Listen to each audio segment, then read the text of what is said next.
I finished and cleaned up the papers on my desk, there it was. Somebody must have put it there for me. Right. And all the credit for that goes to Judith Page Mitchell, who wrote. Elizabeth Montgomery, the American television beauty icon of the 60s, once captivated millions of viewers with just a wrinkle of her nose in Bewitched. But behind the image of a charming witch on screen was a complex, strong, and rebellious woman in a conservative Hollywood. She quietly supported the civil rights movement, opposed the war, and was willing to go against the norm. Born into a seemingly perfect family, Elizabeth grew up in a fractured environment. Her private life was associated with love stories full of pain and conflict. You won't believe what happened in the last years of her life. Please subscribe, like, and watch the whole video so we can discover the whole story.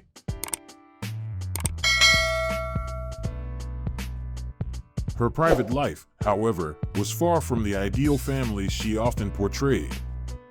Born into fame, Elizabeth Montgomery grew up surrounded by power and performance. Her father, Robert Montgomery, was not only a celebrated actor but a towering figure in the industry. Strong, charismatic, and deeply controlling. He believed Hollywood was a man's world and that women belonged only as accessories to their success. When Elizabeth began acting, he didn't cheer her on. He resisted, even when she invited him to appear on Bewitched, he declined. Not because he couldn't, but because he wouldn't play second to his daughter. Her mother, Elizabeth Allen, had once been an actress too. But after marriage, she faded into the background. Soft-spoken, obedient, and emotionally distant. While Elizabeth longed to break free, her mother only wished she would settle down, avoid conflict, and keep the peace. That passivity created a painful gap.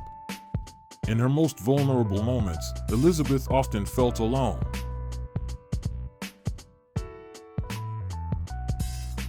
And tragedy struck early. Her baby sister Martha Bryan died just over a year after birth. The event was never spoken of again. No grieving, no healing. Just silence, a silence that spread like a shadow across the Montgomery home, deepening the emotional rift that would define much of Elizabeth's inner life. Her career was bright, even dazzling. But behind the scenes, her story played out like a slow-burning tragedy. A tale of lost defiance and the lifelong search for recognition, not just as an actress, but as a daughter, a woman, and a soul of her own making. At just 17, Elizabeth Montgomery watched her family collapse. Her parents' divorce came without warning. And only 4 days later, her father, Robert Montgomery, remarried another woman. To Elizabeth, it felt like a brutal betrayal, played out in public with no regard for the daughter left behind. From that moment, their once complex bond became a quiet void. The emotional wound never fully healed, and it would echo in every relationship she had for the rest of her life. Elizabeth would go on to marry 4 times. Each man came from a world of prestige or performance. Actors, directors, artists, and yet, they all shared something in common, a reflection of her father, brilliant, ambitious, but emotionally distant. Men who admired her beauty but often tried to contain her fire.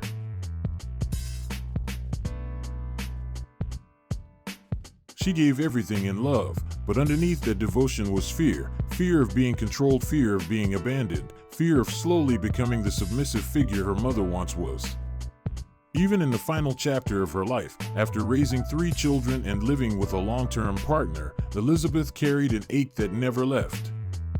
She never found the space to forgive her father, and he passed away before reconciliation could ever take place.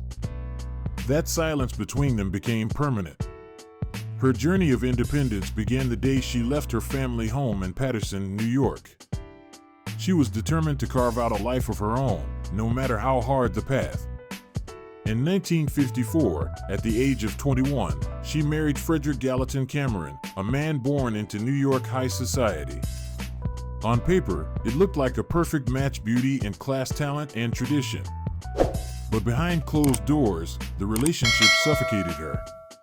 Frederick, despite his wealth and education, couldn't accept that his wife wanted more than a domestic life. He wanted control. Elizabeth wanted freedom. Less than a year later, the marriage ended. It was the first time Elizabeth stood her ground. She chose her voice, her art over comfort. And she never looked back, but life wasn't about to give her peace just yet.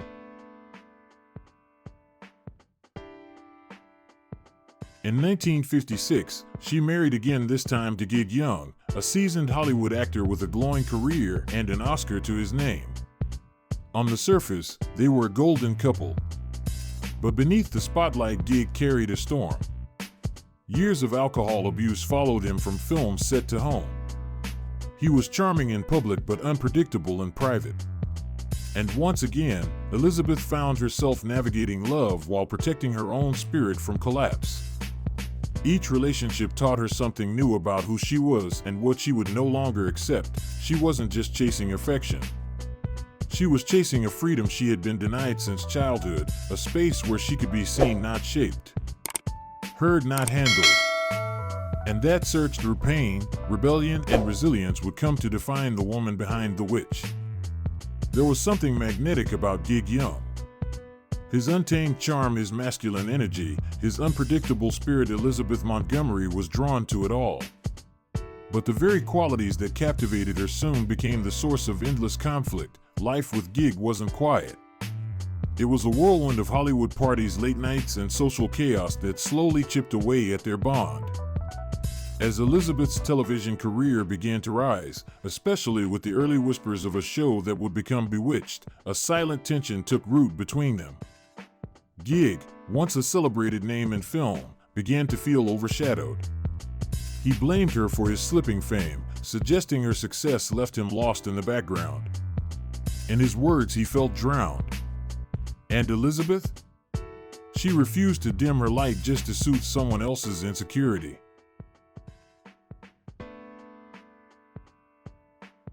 The rivalry between them grew, not through arguments alone, but through silence, resentment, and unspoken power struggles. Elizabeth later admitted, "At times, I felt like a supporting character in my own story." Those words weren't just about marriage.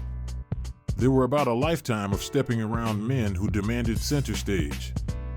The divorce in 1963, after 7 turbulent years, wasn't just an end.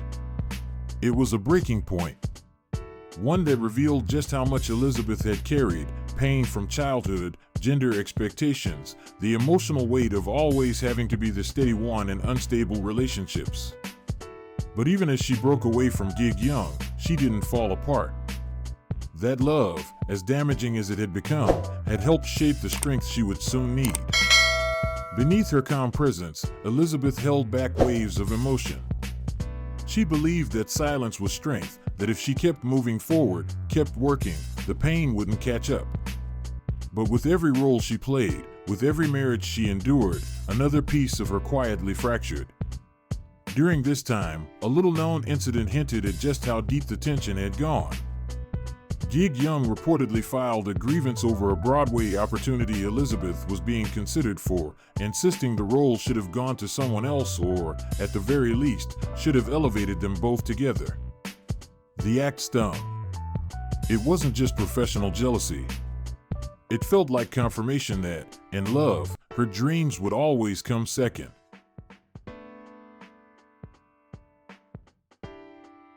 The experience planted a painful question in her mind. Was love a place for growth, or a cage built to contain her ambition? When Bewitched finally premiered in 1964, the world saw a radiant Samantha, the playful, powerful witch who could snap her fingers and change reality. But behind the screen was a woman who had survived the unspoken wounds of fame, family, and love. A woman who had learned that her real magic wasn't in casting spells. It was in surviving them. The real magic in Elizabeth Montgomery's life wasn't conjured through special effects or clever editing. It was the magic of choice. The magic of autonomy. In 1963, as her fame was just beginning to soar, she finalized her divorce from Gig Young. It wasn't just the end of a love story. It was a declaration. Elizabeth was choosing herself, her independence, her voice, and her career over the expectations of being someone's wife in a neatly packaged Hollywood narrative. That same year, she married William Asher. On paper, it looked like perfection. He was the director behind I Love Lucy, a proven creative force. She was television's rising star, fresh off personal heartbreak and ready to build something new. Together, they seemed like the ideal power couple of Hollywood's golden era. They founded Ashmont Productions and made their mark as both lovers and partners. They built a life in Beverly Hills, raised 3 children, and turned Bewitched into one of the most beloved shows of its time. But beneath the polished public image, their marriage was more collision than harmony. 2 powerful creatives, 2 strong visions, and over time, a widening gap neither could cross.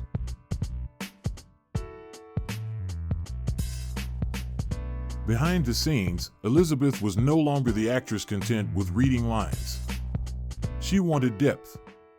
She wanted her character, Samantha, to be more than a housewife with magical powers. She challenged scripts, rewrote dialogue, and lobbied for storylines that pushed boundaries.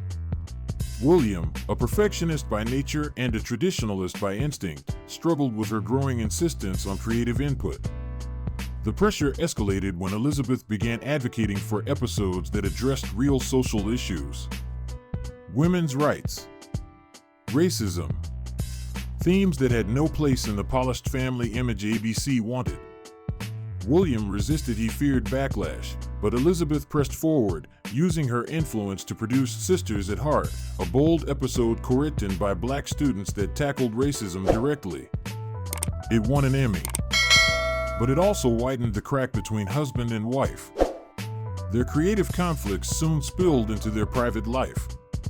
At home, William retained a conventional sense of authority, a model Elizabeth had spent her whole life trying to escape.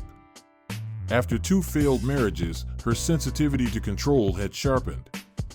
And in William's quiet dominance, she sensed echoes of her father. What began as a partnership built on shared ambition slowly became a battleground of quiet resentment and unspoken competition. They loved each other. They built something remarkable. But as Samantha's magic lit up millions of screens, behind closed doors, Elizabeth Montgomery was fighting for something far more personal. Her freedom. Her voice. Her right to lead, not just on screen, but in her own life.